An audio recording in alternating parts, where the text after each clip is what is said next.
que tenemos que creer, ¿verdad? Y vamos a ver lo que el evangelio es y luego lo que no es. Entonces vamos a pedirle al Señor, porque este es el corazón de nuestra fe. Esto es lo que nos da a nosotros realmente la salvación de Dios, y por eso es bien importante esta sección, bien importante, hermano, porque de aquí radica la base o el fundamento para la gran comisión. Como habíamos visto ayer, la misión de Cristo, ¿verdad? Y también su visión era que nosotros hagamos hacedores de discípulos. Las personas vienen a creer en Cristo primeramente para nacer de nuevo por medio de la fe en Jesucristo y su obra consumada en la cruz, quién es Él y su obra consumada, y para luego poder ser discipulados en todas estas cosas, para que ellos puedan hacer hacedores de discípulos. Entonces es bien importante el evangelio para que nosotros aprendamos a evangelizar bien y aprendamos realmente cómo llevar a una persona a Cristo y qué es lo que envuelve los mínimos irreducibles del evangelio. Es bien importante eso. Padre Celestial, gracias por este día, gracias por la oportunidad que tenemos, Señor, a pesar de este virus, Señor, que impide que nos podamos congregar normalmente en nuestras congregaciones locales. Pero gracias, Señor, porque tu iglesia no está confinada a una localidad física, sino que es un cuerpo espiritual, Señor, el cual puede ser edificado para la gloria tuya por medio de este medio, Señor. Gracias porque estamos congregados aquí, Señor, a través de tu palabra y a través de la enseñanza, para que tú nos enseñes por medio del poder del Espíritu Santo, Señor, para que todos los creyentes podamos acomodar lo espiritual a lo espiritual, tal cual como ha sido escrito en tus contextos, Señor. Padre, ayúdame, Padre, a poder enseñar esta parte y que tu nombre sea glorificado, igual a todos los hermanos que nos escuchan, tanto en Bolivia como Argentina y como en diferentes partes del mundo, hasta Costa Rica y otros países, Padre. Te pido que tú bendigas esta enseñanza y que sea para tu gloria, Señor. Te pido que yo como siervo de Dios, Señor, como hijo tuyo, Señor, me uses como un vaso para que tu nombre sea glorificado y yo pueda hablar palabra tuya y no palabra de hombre, Señor. En Cristo Jesús te lo pedimos. Amén.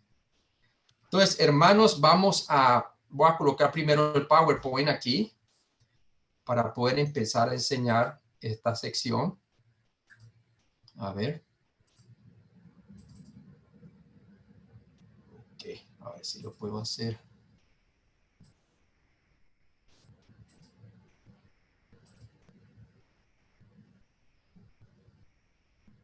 Muy bien, ahí estamos. ¿Ven bien?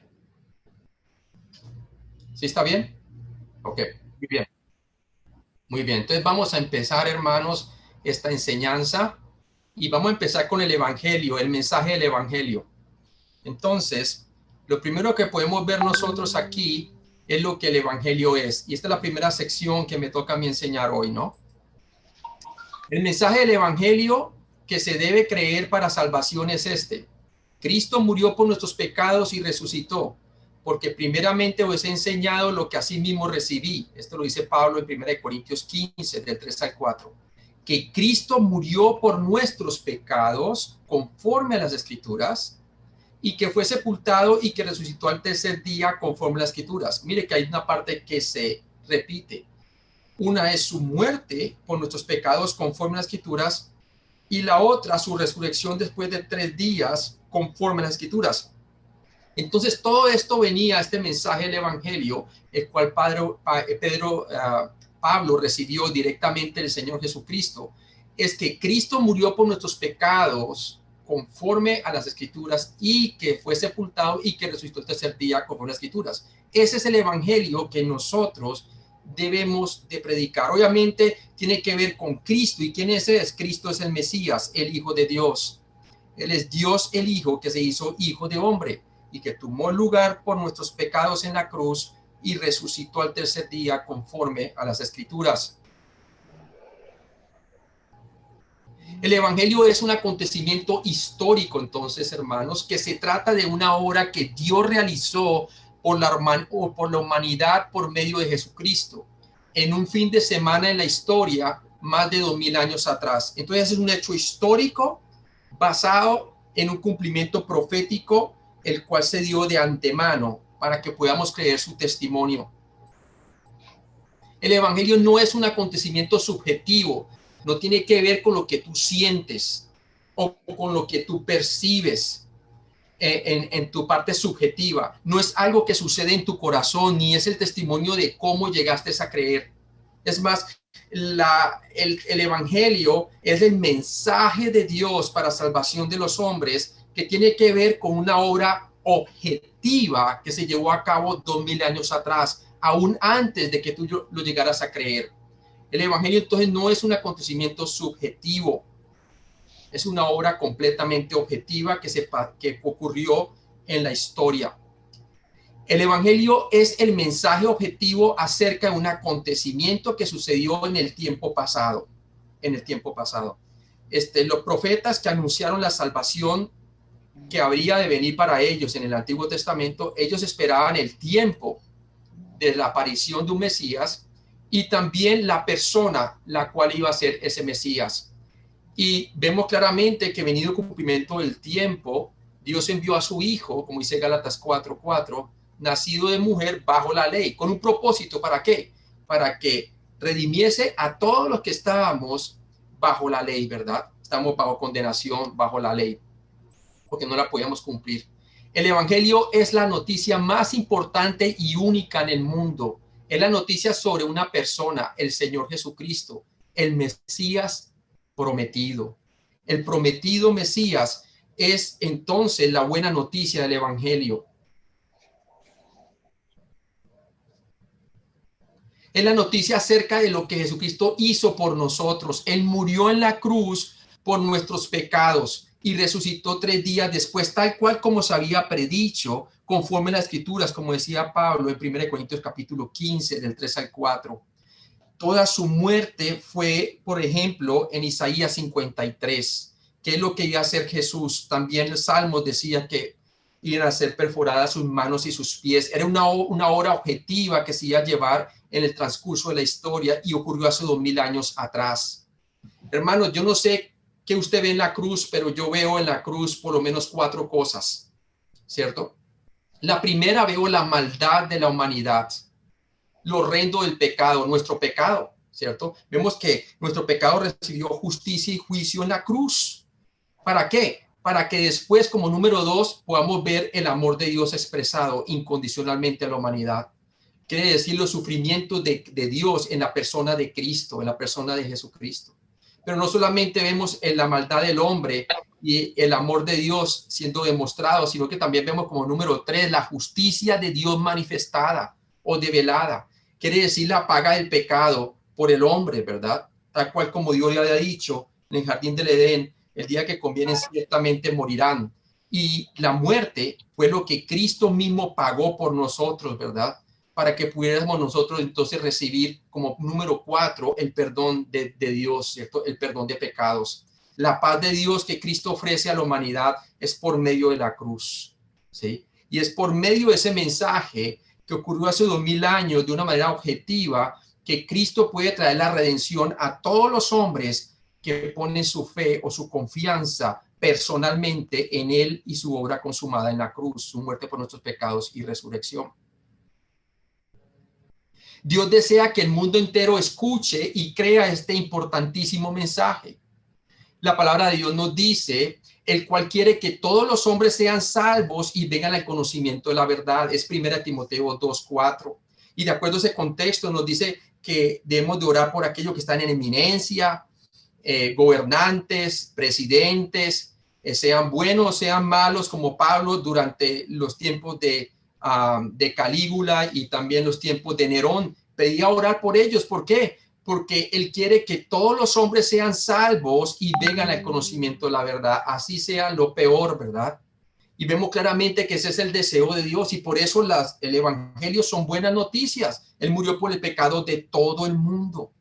Pero el problema es que si las personas no creen personalmente en que Cristo murió por sus pecados y de los muertos, entonces la justicia de Cristo no puede ser impartida o imputada a su cuenta. Y por lo tanto ellos perecerán en sus pecados porque no creyeron en que Cristo murió por sus pecados y resucitó de los muertos, ¿verdad? Como dice la palabra de Dios, que el Espíritu Santo los convence de pecado singular porque no creen en mí, en quién es Cristo y su evangelio, ¿verdad? Tito 2:11 también nos dice la palabra de Dios y podemos ver ahí claramente. Vamos a Tito 2:11. Nos habla acerca de la gracia de Dios. Y nos dice que la gracia de Dios fue manifestada a todos los hombres para salvación. Miren lo que dice Tito 2:11 y dice así: porque la gracia de Dios se ha manifestado para salvación a todos los hombres. O sea que el propósito de Dios es que todos los hombres puedan llegar a ser salvos. Obviamente, no hay salvación a no ser que la palabra de Dios les llegue a ellos, y por eso la importancia de la gran comisión. ¿Cómo irá si no tiene quien les predique? ¿Y cómo creerá en aquel en el cual no han oído, verdad? Qué tan hermosos son los pies de aquellos que anuncian la paz, ¿verdad? Entonces, es bien importante que el mundo entero escuche y crea este importantísimo mensaje para que puedan ser salvos de la condenación del infierno, ¿verdad? Claramente, y para que puedan ser salvos para recibir el perdón de pecados y la vida eterna como un regalo gratuito. Todo aquel que cree personalmente este anuncio se salva. Pablo declaró: porque no me avergüenzo del evangelio, porque es poder o dinamita de Dios para salvación a todo aquel que cree, al judío primeramente y también al griego. No podemos nosotros mermar el poder del evangelio para conversión a las personas.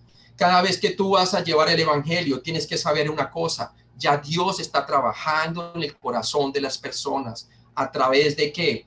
De la conciencia. Como seres humanos sabemos que hay un Dios que nos hizo como seres morales y tenemos la conciencia que nos acusa o nos defiende en nuestros razonamientos. Nos acusa cuando pecamos y nos defiende cuando nos acusan de algo que no hemos hecho, ¿verdad? Entonces ya Dios está trabajando en el corazón de las personas aún antes de que nosotros lleguemos con el evangelio. También por medio de la creación, ¿cierto?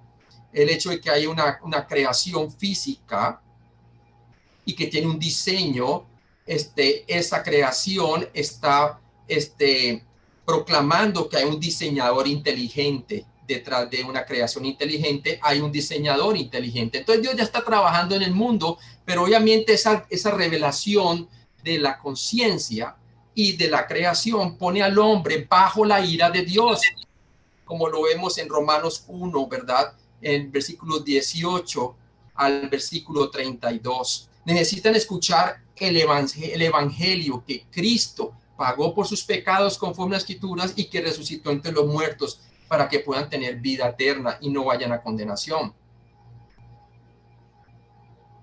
El que cree en este mensaje es transferido por Dios de la muerte a la vida. De cierto os digo, Juan 5:24, dijo el Señor Jesucristo.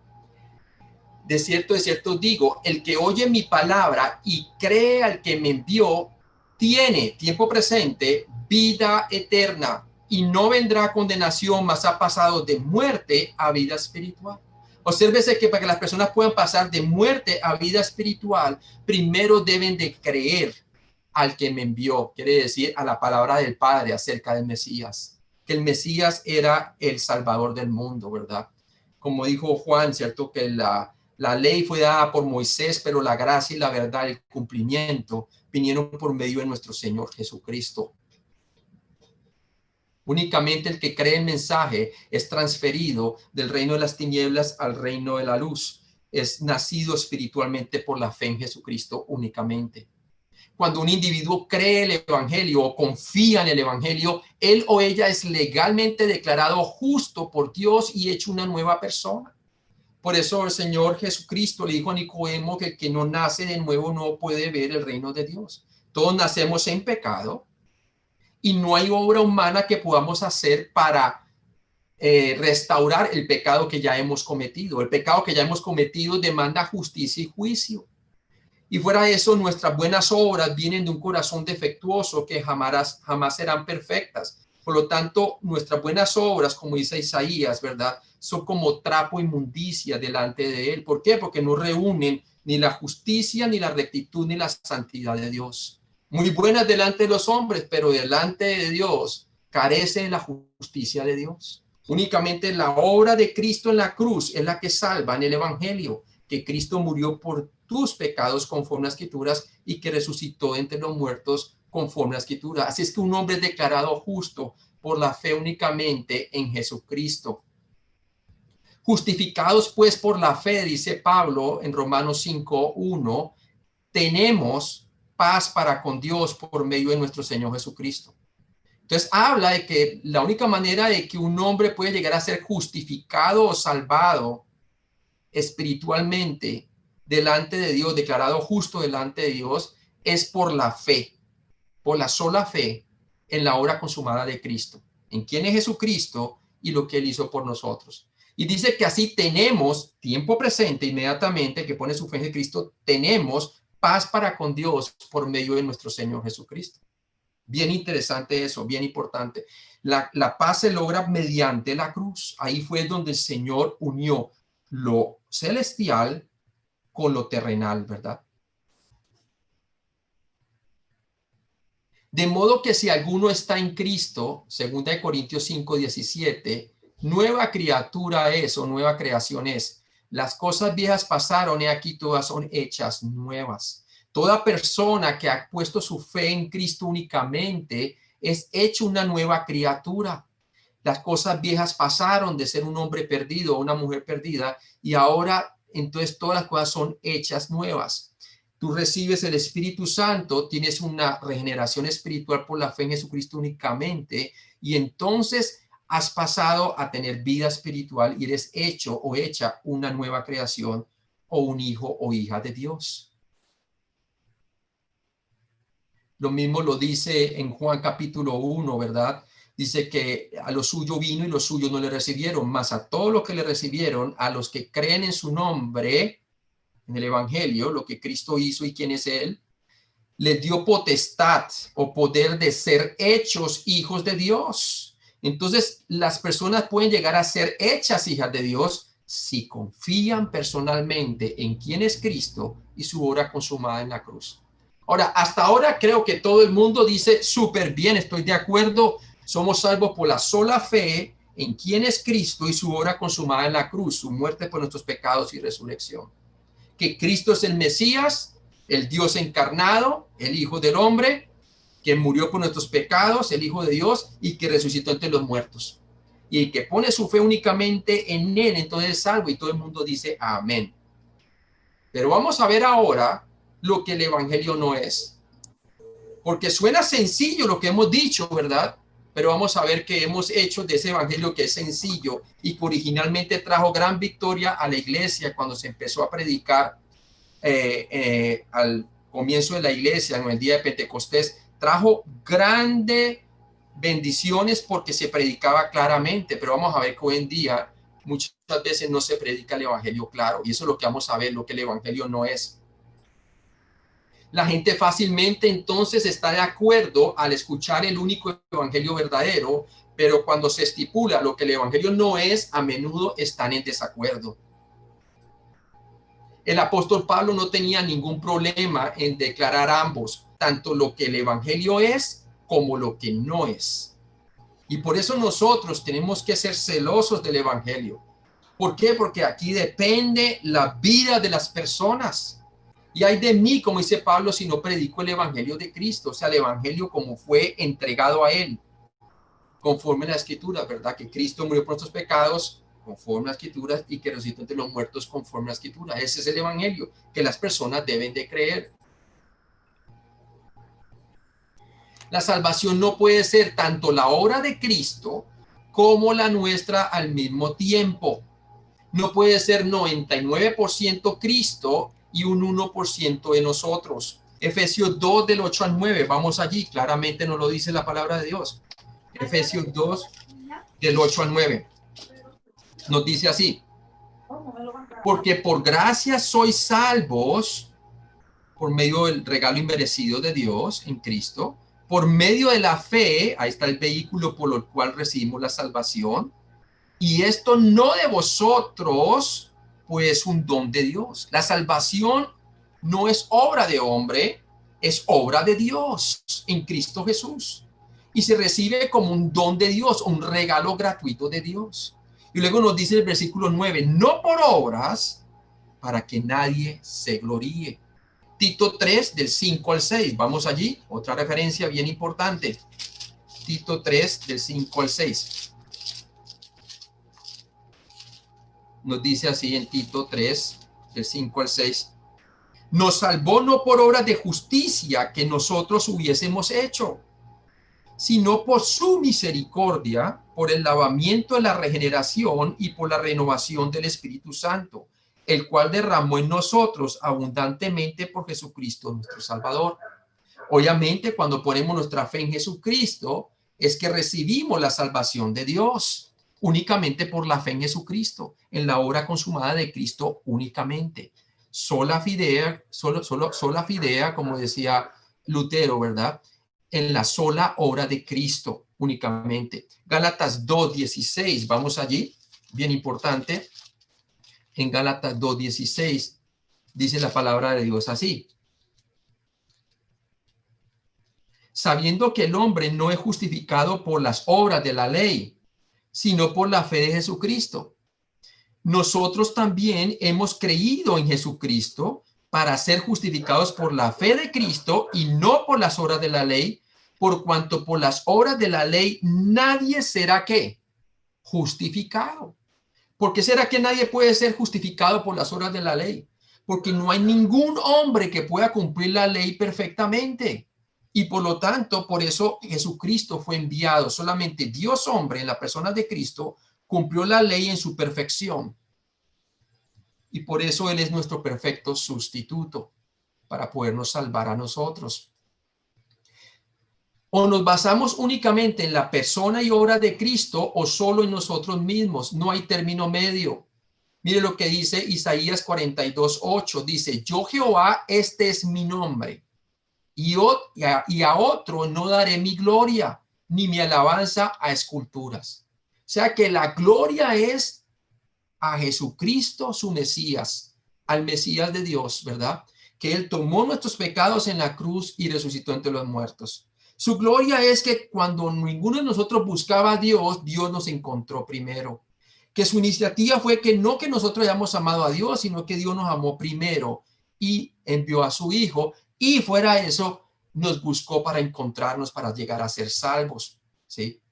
Ya lo vimos en Efesios 2, del 8 al 9, ¿cierto? No por obras para que nadie se gloríe. Somos salvos por gracia, por medio de la fe. Y esto no es vosotros, pues, un don de Dios, no por obras para que nadie se gloríe.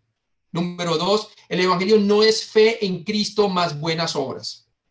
Encontremos esto. No solamente es que es 99% Dios y un 1% yo, no, es 100% Dios, sino que también el evangelio no es fe en Cristo más buenas obras. Y debemos de entender eso, ¿verdad? Pablo dice que la salvación es totalmente una obra de Dios, como el ladrón en la cruz, ¿verdad? ¿Qué pudo hacer él por sí mismo para salvarse? Nada. Todo lo que él hizo fue creer que el que estaba en el medio era el Mesías prometido, aquel que elegía traer el reino a la nación de Israel. Y por eso le dijo: Señor, acuérdate de mí cuando vengas en tu reino. Mire que él supo, en ese momento cambió de pensamiento, se arrepintió, cambió de pensamiento y puso su fe en que la obra que Jesús estaba haciendo era suficiente para que él pudiera ir al reino, ¿verdad? Y el Señor le dijo: hoy estarás conmigo en el paraíso. Entonces, ese hombre fue salvo por la sola fe en la obra consumada de Cristo únicamente. Él creyó que Cristo murió por sus pecados, que resucitaría y que traería el reino, ¿verdad?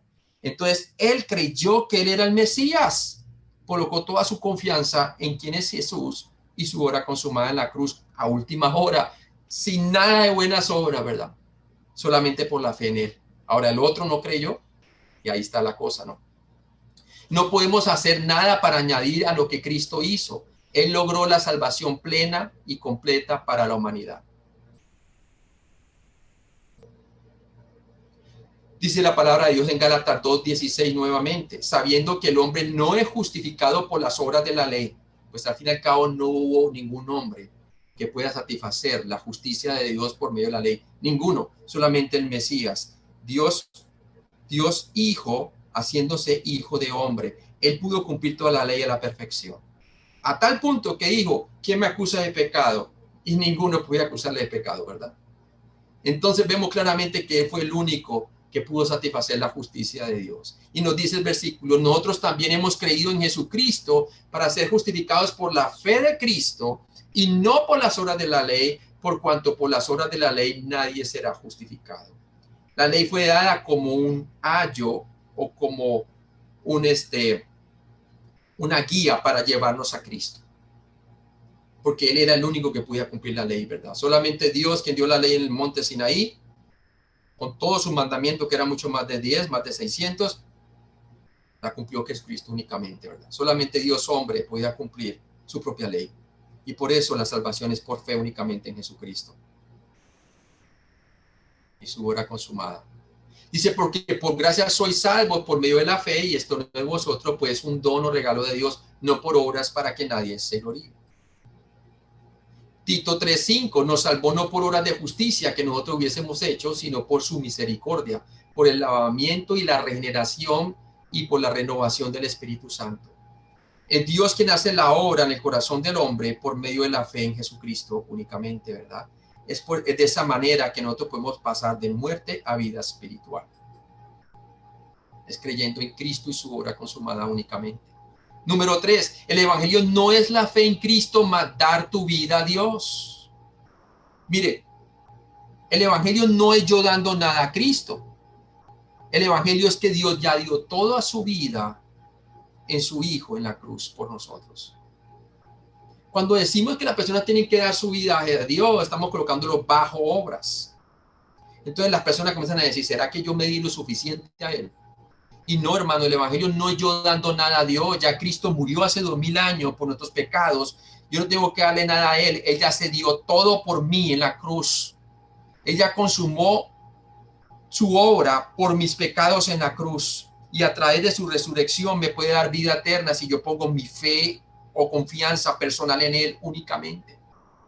Entonces el evangelio no es dar tu vida a Dios. Tú no puedes encontrar en la Biblia por ningún lado de las personas dando su vida a Dios para llegar a ser salvos. Si fuera así, ninguno podría ser salvo. Aquí el que se dio por nosotros fue el Hijo de Dios en ofrenda agradable al Padre, ¿verdad? El mensaje salvador del evangelio se refiere al hecho de que Cristo se entregó a sí mismo por nosotros, no al contrario. Cuando decimos nosotros que las personas tienen que dar su vida a Cristo, estamos diciendo que lo que Cristo hizo no fue suficiente para salvarlos. Imagínense que Jesús en la cruz y el ladrón le dice, ¿verdad? Acuérdate de mí cuando vengas en tu reino, ya poniendo su fe en él, y Jesús le dice, no, hasta que tú no te entregues completamente por mí. No es así, hermano. Él entendió muy bien que el que se dio completamente por él fue Jesucristo y que Jesús era digno de ser confiado y su obra en la cruz. Y por eso fue salvo, por la fe en Cristo únicamente y su obra consumada únicamente. Miren lo que dice Efesios 5:2. Y andad en amor, como también Cristo nos amó y se entregó a sí mismo por nosotros, ofrenda y sacrificio a Dios en olor fragante. El evangelio es que fue que Cristo se entregó a sí mismo por nosotros, como ofrenda y sacrificio a Dios en olor fragante. No hay nada que nosotros podamos entregarle a Dios. Ya Cristo murió por todos nuestros pecados. Has creído personalmente en Él. Porque si no has creído personalmente en Él, entonces Cristo, en lugar de ser tu salvador, será tu juez y te echará entonces, después del día del juicio, el gran trono blanco, al lago de fuego, porque no creíste en Él, ¿verdad? No hay obra buena que pueda salvar al hombre, solamente la obra de Cristo en la cruz únicamente. Si tú crees personalmente que Cristo fue el que se entregó a sí mismo por ti, como ofrenda y sacrificio a Dios en olor fragante. Solo el Padre se agradó en lo que hizo el Hijo en el Jordán. He aquí mi hijo en que tengo complacencia. ¿Por qué? Porque todo lo que hacía Jesús cumplía la ley en su perfección. Dios hecho hombre. Nosotros no. También allí en el día de la transfiguración, otra voz en el cielo, nuevamente el Padre, he aquí mi hijo amado, en el cual tengo complacencia. A él oíd. Entonces vemos claramente que fue Cristo el que hizo la obra por nosotros. Tú no tienes que entregarle nada a Dios. Tienes que reconocer que eres pecador, sí, para poner tu fe en Jesucristo y ser salvo. Dice la palabra de Dios en Gálatas 2:20b, vivo en la fe del Hijo de Dios, el cual me amó y se entregó a sí mismo por mí. El evangelio es que fue Cristo que se entregó a sí mismo por nosotros, voluntariamente, hermanos. Ni siquiera nosotros habíamos nacido, ya Cristo murió por nosotros hace 2000 años, hermanos. ¿Sí? Él fue el que hizo una obra consumada en Cristo. Por eso, el que cree en Él entra en su reposo, porque Él verdaderamente es el reposo de Dios. ¿Sí? Él es el cumplimiento de aquella ley que anunciaba que finalmente las personas podrían entrar en su reposo, porque Él es el único que te puede hacer descansar y es Cristo Jesús y su obra consumada en la cruz. Venid a mí todo el que está cargado y trabajado y yo haré descansar.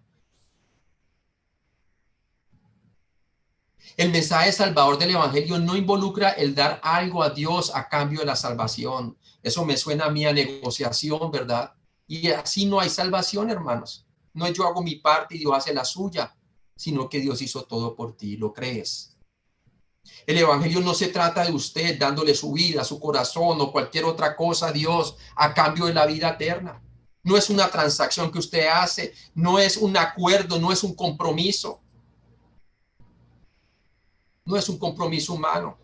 Dice, más bien el evangelio es que Dios libremente, gratuitamente se entregó por nuestros pecados y murió como tu sustituto en el Calvario. Dios no acepta nada de nosotros a cambio o como pago para la salvación. La salvación es por gracia solamente. Y gracia es entonces el regalo inmerecido para hombres pecadores que merecían la condenación en Cristo Jesús. Él mismo absorbió el juicio y la justicia de Dios para que puedan quedar satisfechas y así se pudiera ofrecer el perdón de pecados y la vida eterna como un regalo gratuito. A gran costo, sí, pero al costo de Cristo. Si la salvación se logra a través de un intercambio de cualquier tipo, ya no sería un regalo, sino algo negociado. Y ahí tendrías tú entonces de qué gloriarte, porque pusiste tu parte, ¿verdad? Y así no debe ser, porque ya vimos que no es por obras, sino por gracia.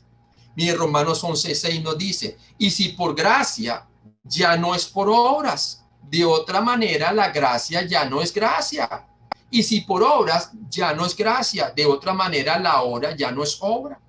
Entonces son mutuamente exclusivas. Si es por gracia, ya no es por obra, dice la palabra de Dios. ¿Por qué? La obra requería que Dios solamente acepta delante de su santidad, justicia y perfección para el perdón de los pecados de los hombres, es la obra de Cristo. Y eso es un regalo de gracia hacia los hombres. ¿Sí? No es por obras para que nadie se gloríe. Tú no tienes que entregarle nada a Él. Él ya murió hasta por los pecados que tú ni siquiera te acuerdas que cometiste. Todos tus pecados en relación a Cristo fueron futuros y Él ya murió por todos y se levantó entre los muertos. ¿Lo crees? El evangelio no es fe en Cristo más pedirle a Jesús que entre en tu corazón. Esta es otra cosa que el evangelio no es. No es pedirle a Jesús que entre a tu corazón. No es suplicarle, Señor, por favor, perdóname, Señor, perdóname, perdóname. No, ya el perdón fue ofrecido en Cristo Jesús en la cruz y se recibe como un regalo por la fe. El evangelio no es pedirle a Jesús que entre en tu corazón. El evangelio no es pedirle nada. La respuesta adecuada al evangelio es creer el mensaje de lo que Cristo hizo por ti. El ladrón en la cruz no tenía que entregarle nada a Jesús, sino creer que él era el Mesías prometido, quien sustituiría por sus pecados para traerle el perdón de pecados y la vida eterna, el reino para él como israelita, ¿verdad? Por venir. Y él le dijo, hoy estarás conmigo en el paraíso. Sí. No tienes que suplicar, invitar o coaccionar a Cristo a que entre en tu vida. En el momento en que crees que Jesucristo murió por tus pecados y resucitó, recibes la vida eterna como un regalo. Eres colocado en unión con Cristo y el Espíritu Santo viene a morar dentro de ti.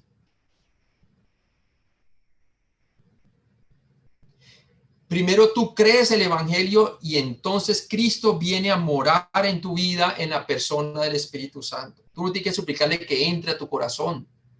Él promete que todo el que cree es sellado con el Espíritu Santo. Mire lo que dice Efesios 1:13. En él también vosotros, hablando en Cristo, habiendo oído la palabra de verdad, el evangelio de vuestra salvación, y habiendo creído en él. Mire que el objeto de la fe es quien es Cristo y su obra consumada en la cruz, su muerte por nuestros pecados y resurrección. Dice, y habiendo creído en él, ¿qué? Fuiste sellados con el Espíritu Santo de la promesa. Él dijo que todos los que creían en él recibirían el Espíritu Santo y serían sellados con el Espíritu de la promesa. Entonces tú no tienes que suplicarle, no tienes que rogarle, pero sí tienes que creer que lo que él hizo es suficiente para que tú puedas tener vida eterna y perdón de pecados. Con su sangre tenemos el perdón de pecados, dice la palabra de Dios. Redención y perdón de pecados y la vida eterna como un regalo. Cuando confías en Cristo como tu Salvador, el Espíritu Santo viene a vivir en ti. Pero en ninguna parte de la palabra de Dios, por ningún lado, dice que debes pedirle a Jesús que viva dentro de ti como parte de la salvación. Apocalipsis 3:20 no enseña que el pecador debe invitar a Jesús a entrar en su corazón. ¿Por qué, hermanos? Vamos allí a Apocalipsis 3:20. Apocalipsis 3:20. Sí, Apocalipsis 3:20, lo que es Apocalipsis 2 y capítulo 2 y capítulo 3 nos enseñan entonces el mensaje a las 7 iglesias, cuando Jesús entonces es mostrado, de acuerdo al capítulo 1, en los últimos versículos nos dice que está la visión de que tiene Juan de Jesús, que él está allí el Señor y tiene 7 candeleros, está en medio de 7 candeleros, hablando de sus 7 iglesias, ¿verdad? Y nos dice que en su mano tiene 7 estrellas, que son los 7 mensajeros o pastores a los cuales se les envió la carta a cada una de esas iglesias. Entonces está mostrando que el mensaje de Apocalipsis capítulo 2 y 3 es que el Señor está entonces, está básicamente mirando su iglesia y sus obras. Si usted ve capítulo 2 y capítulo 3 a las 7 iglesias, dice 7 veces, he aquí yo conozco tus obras.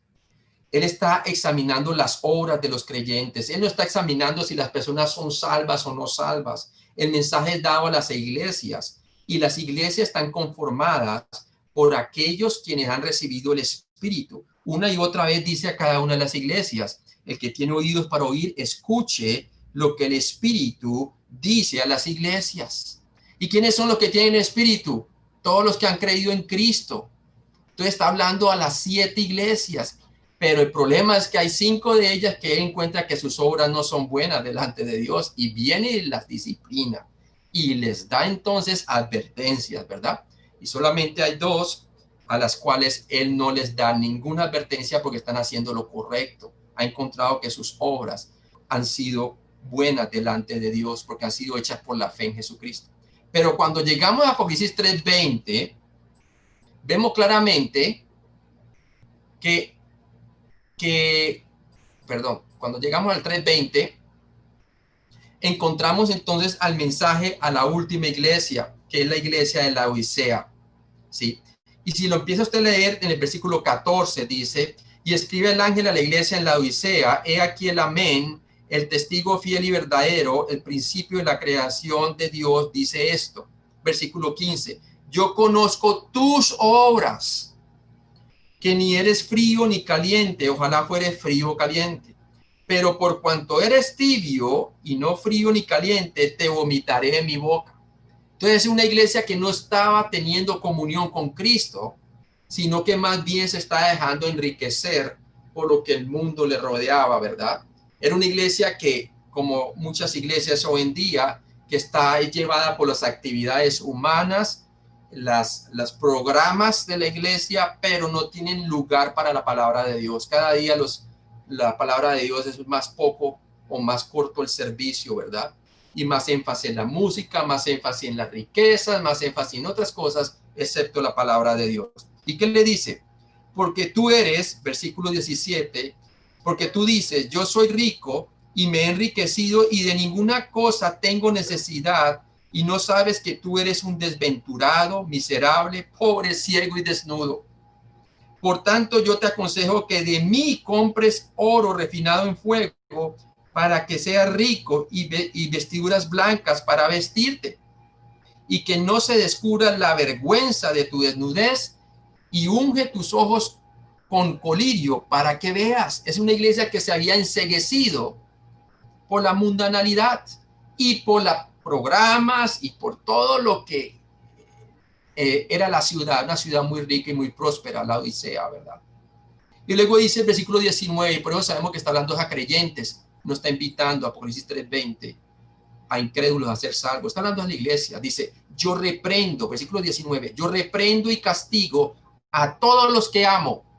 ¿A quién reprende y castiga el Señor? A los que ama. ¿Y quiénes son los que aman? A la iglesia. Sé pues celoso y arrepiéntete, cambia de pensamiento, vuelve a mi palabra. Y luego le dice el 20, he aquí yo estoy a la puerta y llamo. Este es un llamamiento de gracia a la iglesia para que uno va a tener comunión con él. He aquí yo estoy a la puerta y llamo. Si alguno oye mi voz y abre la puerta, entraré a él y cenaré con él y él conmigo. Cuando Juan escribió en su Evangelio de Juan, el cenar con él siempre tiene que ver con el tener comunión con él. Los discípulos hicieron la última cena con él y el Señor tomó la cena con ellos. Pero después, cuando resucitó entre los muertos, también él vino y cenó con ellos. ¿Para qué? Para volver a reafirmar a quién, a Pedro en su ministerio, diciéndole, me amas más estos, hablando de los pescados y la pesca, que a mí. Y tres veces lo reprende, ¿verdad? Pero es para restaurarle. Lo mismo aquí. Dios está llamando a la iglesia a que vuelva nuevamente a qué? A la comunión de la palabra de Dios. Y para que puedan cenar y tener comunión con Él. El cenar con Él y él conmigo se habla de comunión. El Señor solamente cena con sus creyentes y el creyente come con Él, ¿verdad? Cuando tiene comunión con su palabra. 21 dice, al que venciere le daré que se siente conmigo en mi trono, así como yo he vencido y me he sentado con mi Padre en su trono. Y luego dice el 22, el que tiene oído, oiga lo que el Espíritu dice a las iglesias. Entonces, es una reprensión a la iglesia de la Odisea, creyentes. En ningún momento habla allí de corazón, que hay que abrir el corazón, no aparece la palabra corazón ahí por ningún lado. Ni tampoco dice él que están perdidos, sino al contrario, que pueden tener comunión con Él, que pueden entrar con Él y cenar con Él por medio de su palabra, ¿verdad? Y tener comunión con Él. Entonces está hablando de restauración de la comunión de los creyentes, no está hablando de invitar a un incrédulo a ser salvo. La palabra corazón no está por ningún lado, o sea que no utilice ese versículo para evangelizar. No tienes que pedirle o suplicarle al Señor para que entre en tu corazón. Él sella el corazón de toda persona que cree en Cristo. Esa es la promesa de Él. Otra, el evangelio no es la fe en Cristo más confesar los pecados. Oye, es que si fuera así, nadie podría ser salvo. Porque hay tres clases de pecado. Está el pecado de omisión, es aquel pecado que tú sabes que es lo bueno que debes de hacer y no lo haces. Imagínense cuántas cosas nosotros sabemos que debemos de hacer, que son buenas para hacer y no las hacemos. Pecado de omisión. Otro, el pecado de ignorancia, son aquellas cosas que nosotros pecamos, pero que ignoramos. Y fuera de eso también está el pecado de comisión, aquel pecado que hacemos adrede, ¿verdad? Entonces, si el requerimiento para ser salvo es confesar todos esos pecados desde que nacimos, que muchos de ellos ni nos acordamos, ¿verdad? Entonces ninguno podría ser salvo. Entonces el evangelio no es Cristo más confesar los pecados. La confesión de los pecados no es un requisito para la salvación de un incrédulo. No tienes que confesar tus pecados para ser salvo. No tienes que confesar. Ahora, si debes de creer que eres un pecador, sí. Porque entonces, si no, de balde murió Cristo. ¿Para qué Cristo murió entonces si yo no creo que yo soy un pecador. Obviamente tú tienes que aceptar que eres un pecador para entonces ver en la salvación de Cristo en la cruz el perdón de tus pecados, ¿verdad? Pero el confesarlos, hermanos, en ninguna manera, en ninguna manera. La confesión de los pecados no es un requisito para la salvación, no tienes que confesar tus pecados para ser salvo. En ningún lado el Señor le dijo, hasta que no confieses tus pecados no puedes ser salvo, por ningún lado. En primer lugar, sería imposible recordar todos los pecados que hayas cometido. La mayoría de nosotros ni siquiera podemos recordar lo que comimos para la cena anoche. Posible.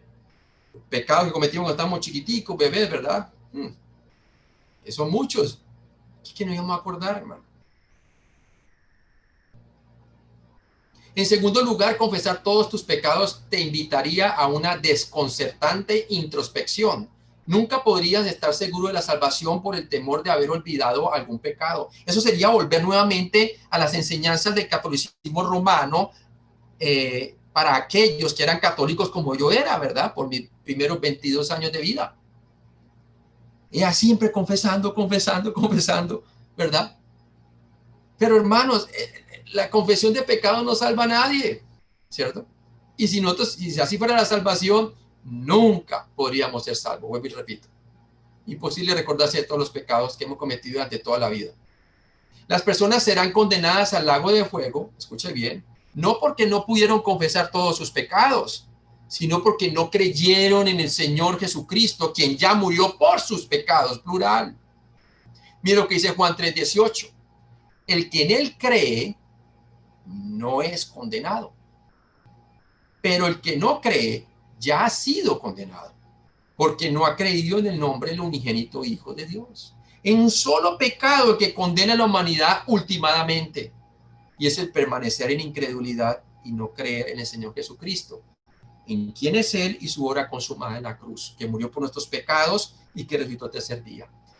Si tú no crees eso, hermano, eres condenado por un solo pecado. Si la palabra de Dios también nos dice en Juan 16, del 8 al 10, que cuando el Espíritu Santo vendría, convencería al mundo de pecado, de justicia y de juicio. Y luego dice, de pecado singular porque no creen en mí. ¿Has creído en el Señor Jesucristo para ser salvo únicamente? ¿O estás confiando en Cristo más tú? ¿O estás confiando en que tú tienes que darle algo al Señor? Nada. Ya Cristo murió por ti. ¿Lo crees? Esa es mi pregunta, ¿verdad? Y esa es la pregunta que te hace la Biblia. Si no crees en Él, vas para la condenación. Y eres hijo de ira ahorita en este momento. La única manera de un hombre salir de ser hijo de ira a volverse hijo de Dios es creyendo en el Señor Jesucristo y su obra consumada en la cruz personalmente.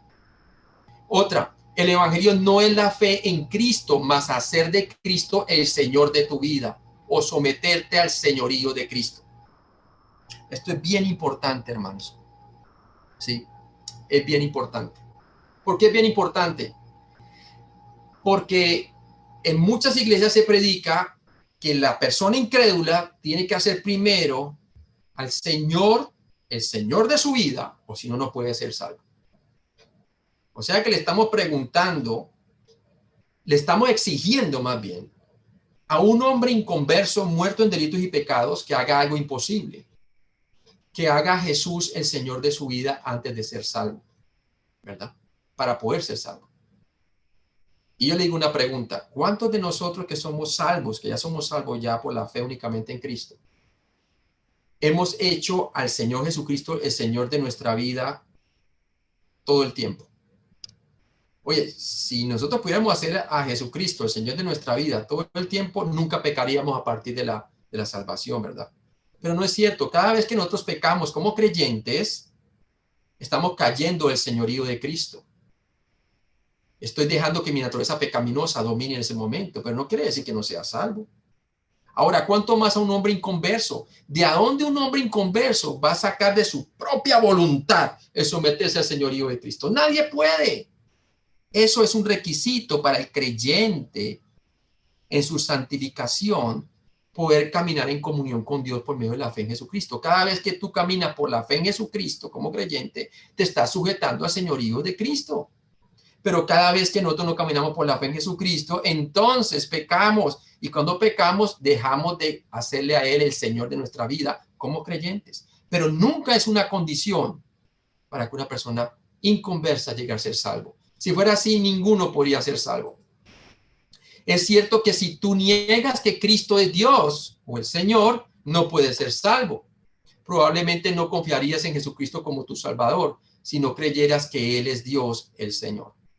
Una cosa es creer que Jesucristo es el Señor, el Mesías, el Hijo de Dios, que Él es deidad, para ser salvo, que todos debemos de creer. Otra cosa es hacer el Señor de tu vida. ¿Sí? Es más, cuando el ladrón estaba en la cruz, le dijo, Señor, acuérdate de mí cuando vengas en tu reino. Él creyó que Jesucristo era el Señor, ¿sí?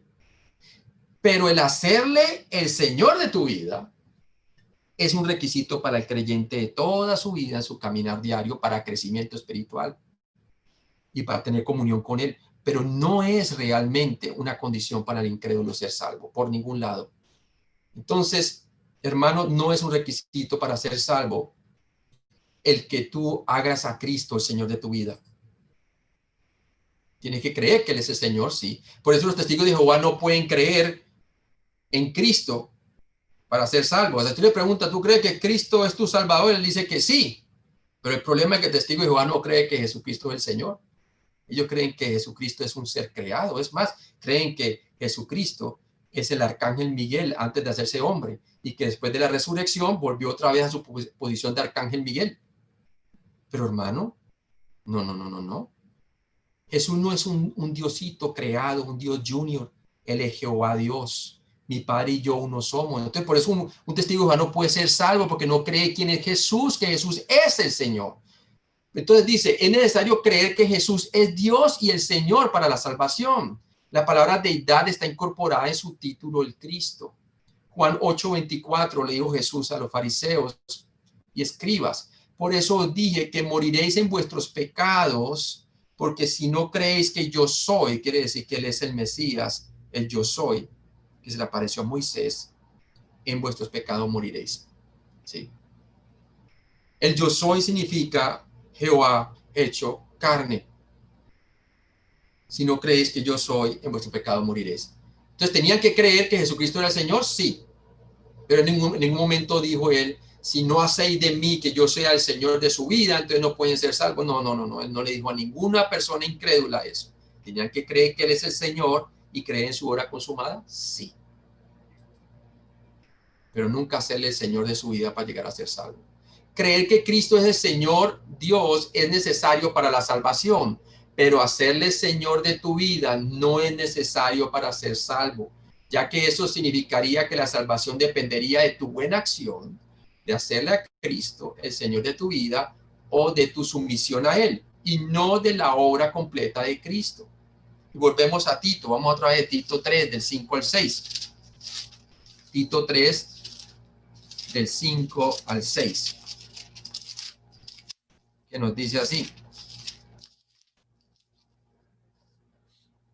nos salvó no por obras de justicia que nosotros hubiésemos hecho, sino por su misericordia, por el lavamiento, la regeneración y por la renovación del Espíritu Santo, el cual derramó en nosotros abundantemente por Jesucristo nuestro Salvador. Entonces no se trata de hacerle a Él el Señor de tu vida.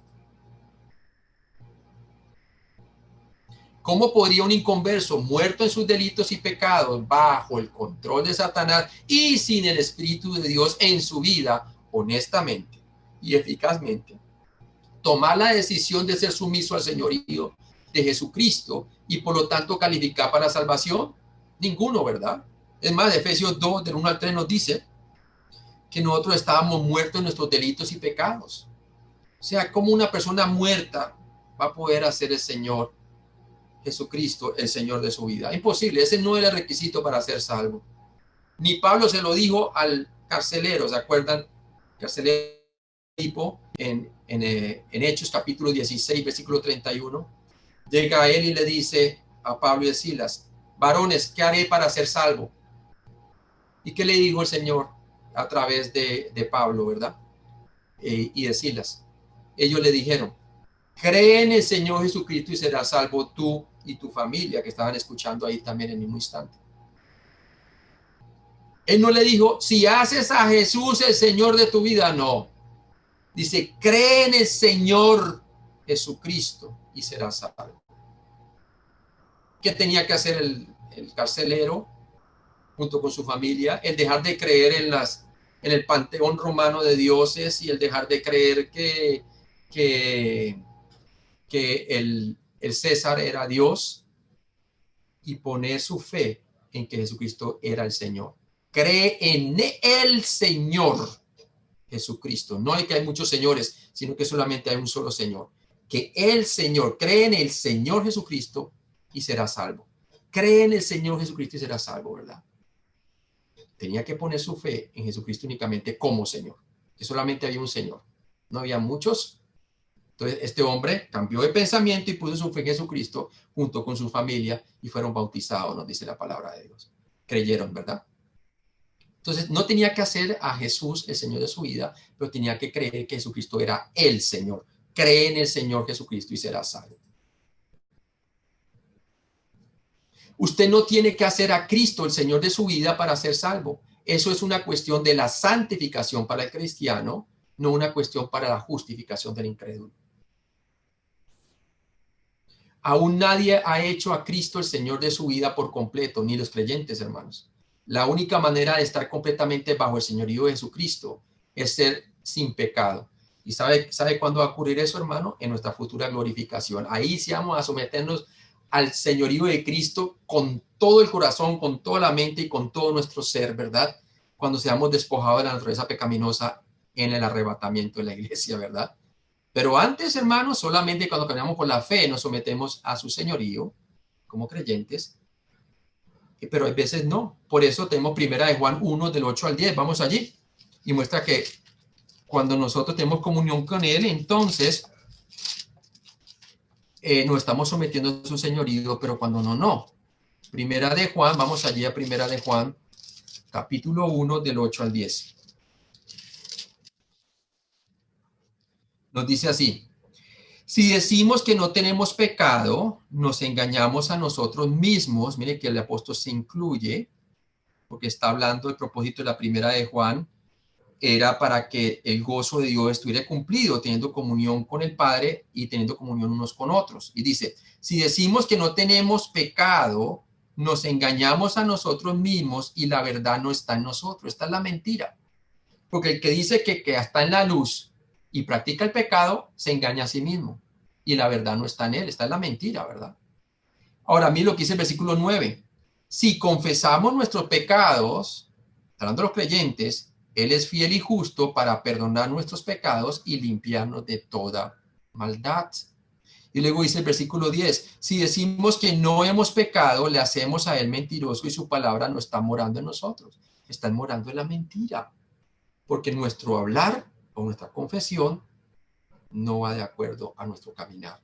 Cada vez que nosotros, hermanos, caminamos hipócritamente, estamos cayendo el señorío de Cristo. ¿Y cuántas veces, hermano, caminamos no conforme al Espíritu o por el Espíritu, sino conforme a la carne? Cada vez que tú caminas conforme a la carne, no te estás sujetando al señorío de Cristo. Entonces, ¿cómo le vamos a pedir a una persona incrédula que tenga que someterse al señorío de Cristo para ser salvo, cuando ni nosotros mismos como creyentes lo podemos hacer permanentemente? Ahora sí hay momentos en que sí, hermano, cuando confesamos nuestros pecados somos restaurados con el Señor, cuando estamos permaneciendo en la vida, llevamos fruto, más fruto y mucho fruto, como dice Juan 15, ¿verdad? Y su gozo es cumplido en nosotros. Cada vez que nosotros caminamos por la fe, estamos haciendo a Jesús el Señor de nuestra vida, ¿verdad? Gloria a Dios por eso, pero no siempre lo hacemos. De otra manera, nunca dejaríamos de pecar después de ser salvos.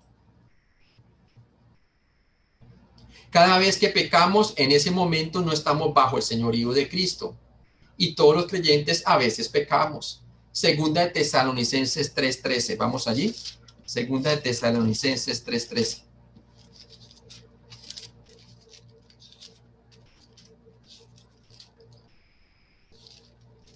Nos dice así. Dice, para que sean afirmados vuestros corazones irreprensibles en santidad delante de Dios nuestro Padre en la venida de nuestro Señor Jesucristo con todos sus santos. Entonces, el Señor quiere que nosotros caminemos en amor por la gracia de Dios, por la fe como creyentes, para que así bajo el señorío de Cristo, Dios nos encuentre de una manera irreprensible, en santidad, delante de Dios nuestro Padre, en la venida de nuestro Señor Jesucristo con todos sus santos. ¿Cuándo? Cuando vengan el día del arrebatamiento. Ese es el añoro, ¿verdad?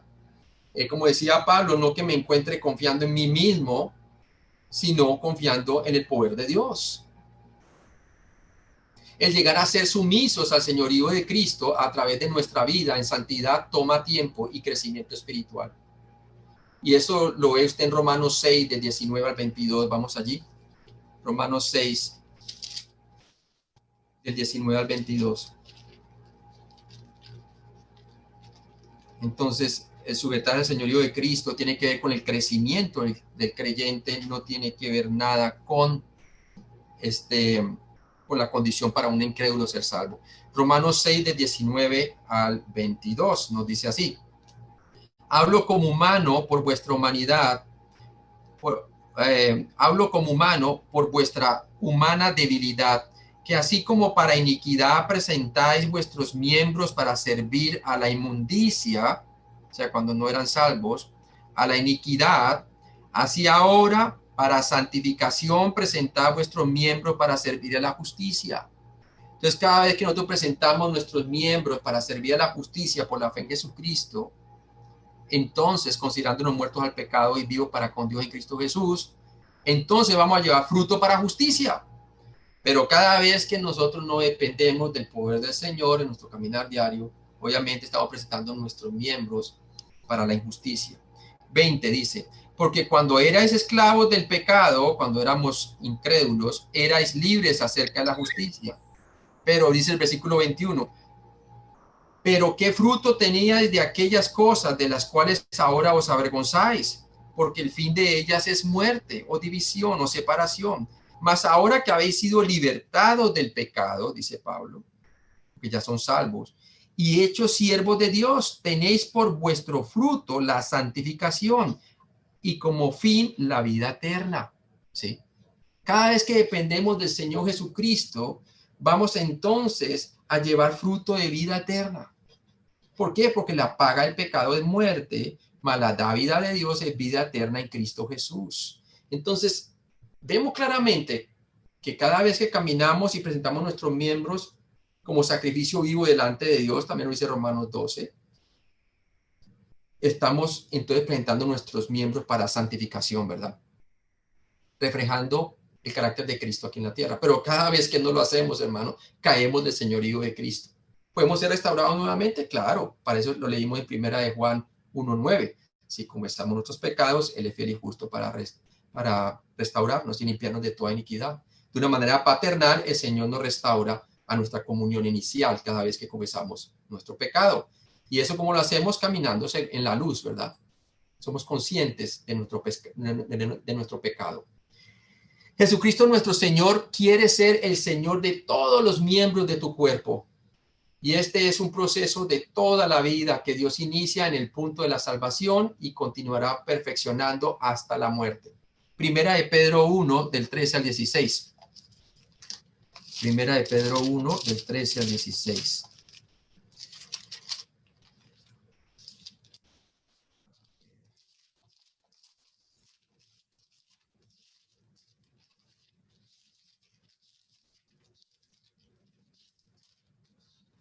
Dice así: por tanto, ceñid los lomos de vuestro entendimiento, le dice Pedro a la iglesia judía, ¿verdad? Que estaba en la dispersión, en la diáspora.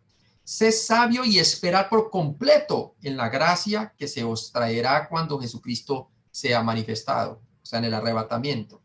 Como hijos obedientes, no os conforméis a los deseos que antes teníais, estando en vuestra ignorancia, sino como aquel que os llamó es santo, sed también vosotros santos en toda vuestra manera de vivir. ¿Sí ven lo que dice la palabra de Dios? Porque escrito está: sed santo porque yo soy santo. Entonces está mostrando claramente que el Señor quiere a través de Pedro, que nosotros, como hijos obedientes, no conformemos a los deseos que antes teníamos estando en nuestra ignorancia, ¿verdad? En lugar de eso, debo caminar según el Espíritu. ¿Para qué? Para no cumplir los deseos de la carne. Y cada vez que tú caminas según el Espíritu, para no cumplir los deseos de la carne, estás sujetándote automáticamente por la fe al señorío de Cristo. Filipenses 2, del 12 al 13. Filipenses 2, del 12 al 13.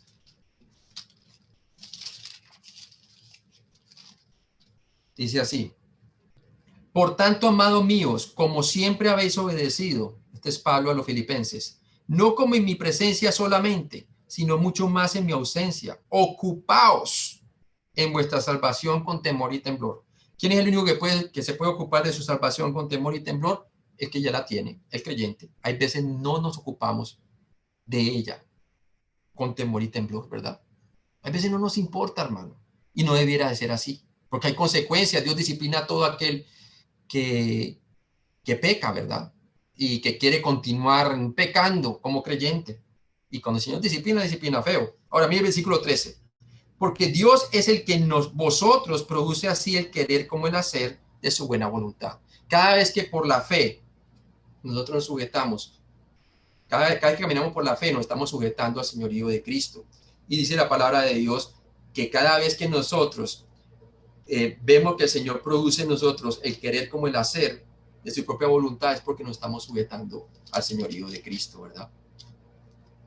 Dios quiere que nosotros caminemos así, de esa manera con Él, para cuando Él venga por segunda vez. Y sabes qué, cuando Él venga por segunda vez por su iglesia en el arrebatamiento, entonces nosotros finalmente vamos a ser glorificados y ahí sí vamos a sujetarnos al Señor en su señorío para siempre.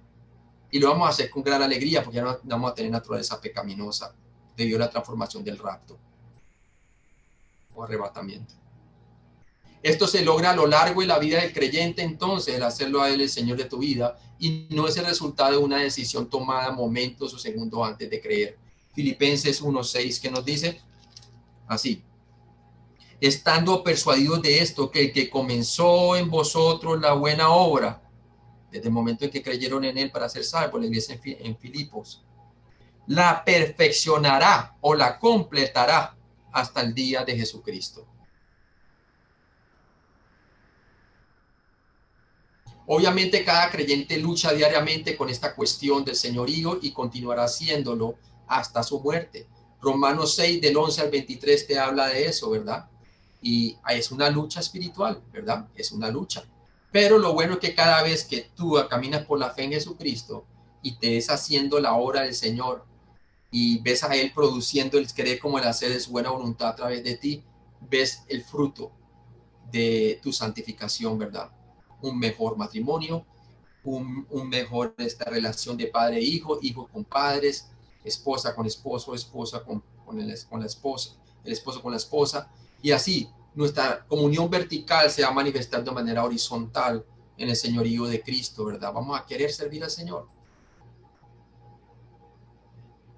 Por lo tanto, concluimos que el señorío es una cuestión de la santificación para el creyente y no una cuestión para la salvación del incrédulo. Sí, bien importante eso, ¿no? Ahora, les quiero mostrar por último, hermanos, un ejemplo de que la confesión de pecados no es un requerimiento para ser salvo. Y vamos a Juan capítulo 12, y con eso terminamos. Juan capítulo 12, por favor. Les voy a mostrar un ejemplo bíblico de personas que creyeron en Él, mas sin embargo no le confesaban. Y eran creyentes. Vamos a Juan capítulo 12, por favor. Y nos habla aquí según el contexto, que había muchos en Israel, ya el liderazgo de Israel estaba rechazando en su mayoría al Mesías, a Jesús, ¿verdad? Pero luego nos dice que hubo algunos de ellos que sin embargo creyeron en Él. Juan capítulo 12, y leámoslo en el versículo 42. Juan 12, versículo 42. Dice, con todo eso, aún de los gobernantes, muchos creyeron en Él. Entonces aquí vemos a Jesús que estaba predicando la palabra Y muchos le rechazaron, pero nos dice también la palabra de Dios que con todo esto, aún de los gobernantes, muchos creyeron en él. Ahora mire bien lo que pasó. Cuando dice que creyeron en él, quiere decir que creyeron que él era el Mesías por venir, aquel que iba a ser el Cordero de Dios que quita el pecado del mundo y que era su Mesías quien iba a traer el reino a Israel, ¿verdad? Ahora mire lo que dice aquí. Pero a causa de los fariseos, no lo que confesaban con sus labios para no ser expulsados de la sinagoga. Entonces, nos dice por qué. Versículo 43, porque amaban más la gloria de los hombres que la gloria de Dios. Unos recién creyentes habían creído en él, pero debido a que eran hombres de renombre o hombres gobernantes, para ellos realmente el dejar el servicio en la sinagoga y el dejar todo esto ya era como un segundo paso, ¿verdad? Y no querían ser rechazados. ¿Por quiénes? Ahí dice la palabra de Dios. No querían ser rechazados por los que estaban ahí, ¿verdad? El liderazgo, los fariseos, los escribas. Pero la palabra de Dios dice que eran salvos.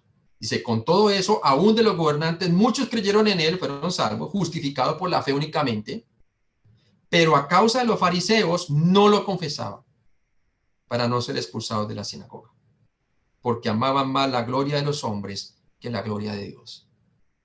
Hermano, hubieron personas que no le confesaban de inmediato porque el confesarle es una bendición, no me malentienda, pero es una bendición para el que ya es creyente, pero no es una confesión.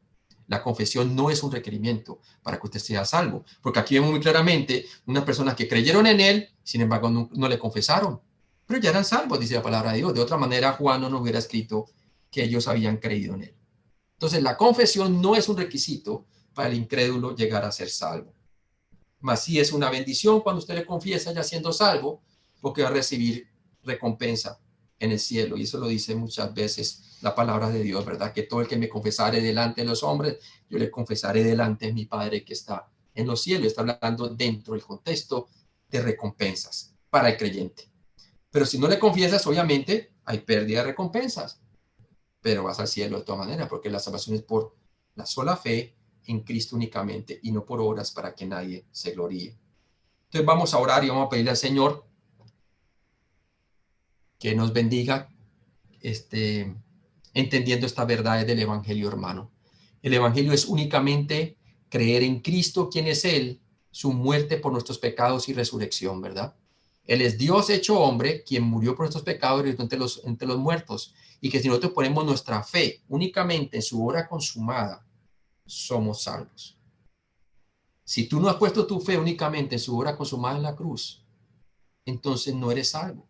Quizás tú tienes dudas en tu corazón y es por eso mismo, porque por primera vez te estás dando cuenta que lo que Cristo hizo fue suficiente y fue completo. Cuando Él dijo, consumado es, pagó por todos tus pecados, toda la deuda ha sido cancelada y el juicio de Dios cayó sobre el Hijo del Hombre.